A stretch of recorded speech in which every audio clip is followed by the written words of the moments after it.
ভৌতিক ঘটনা। শুক্রবার আর রবিবারের রাত মানে ভয় পাওয়ার রাত উইথ গল্প। নমস্কার বন্ধুরা, আপনাদের সবাইকে স্বাগতম জানাই ভৌতিক ঘটনার ইউটিউব চ্যানেলের এক নতুন ভিডিওতে। আমি শুভদীপ। আপনাদের আজ শোনাতে চলেছি এক ভৌতিক ঘটনা, নাম রহস্যময় সেই রাত।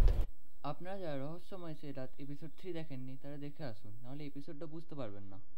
তো শুরু করছি রহস্যময় সেই রাত এপিসোড 4।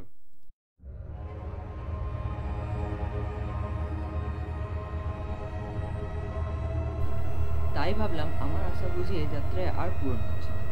শেষ পর্যন্ত ইএমএলওতে যেতে হবে।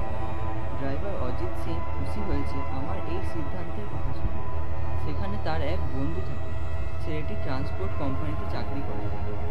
ঘণ্টাখানেকের মধ্যেই আমরা ওই শহরে পৌঁছে গেলাম। অফিসারের সন্ধান করতে লাগলো। আমার দুর্ভাগ্য, কেউ তার খোঁজ দিতে পারল না। কিছুদিন আগেই ইংরেজরা ওই শহরের দায়িত্বভার পেয়েছে। চারদিকে তখন বিশৃঙ্খলা। সরকারি কর্মচারীরা কে কোথায় আছেন খুঁজে বের করা সহজ নয়। তবুও আমি হতাশ না হয়ে আবার শুরু করলাম আমার অনুসরণ। শেষ পর্যন্ত নিরাশা এসে হতাশ করলো আমাকে। ফেরার পথে পরিচিত এক ভদ্রলোকের সঙ্গে দেখা হয়ে গেল। মাস কয়েক আগে রেঙ্গুন শহরে তার সাথে হঠাৎ আমার আলাপ হয়েছিল।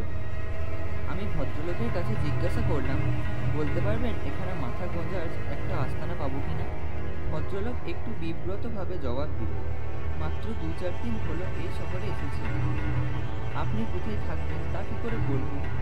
আচ্ছা, যদি কয়েকটা দিন সময় দেন তাহলে চেষ্টা করে দেখতে পারি।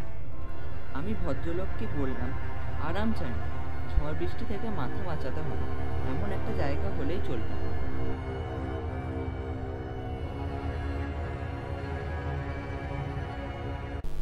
আপনাদের সবাইকে অসংখ্য ধন্যবাদ আমাদের ভৌতিক ঘটনার ভিডিও দেখার জন্য।